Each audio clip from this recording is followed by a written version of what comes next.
మంచి మనిషి కోసం బాధపడు, తప్పులేదు. కానీ క్యారెక్టర్ లేని వాళ్ళ కోసం బాధపడి నీ టైం వేస్ట్ చేసుకోకు.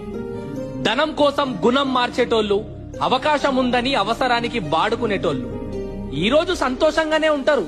కానీ ఇది జీవితం, ఈ రోజటితో ముగిసేది కాదు. నువ్వేడికి పోవు, నేనేడికి పోను, చూద్దాం.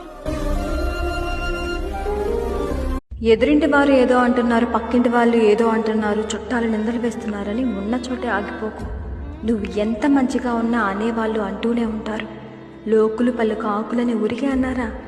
అనేవాళ్ళు ఎవ్వరూ రూపాయి కూడా ఇవ్వరు. అందుకే నీ వాళ్ళ కోసం, నీ కోసం నువ్వు బ్రతుకు.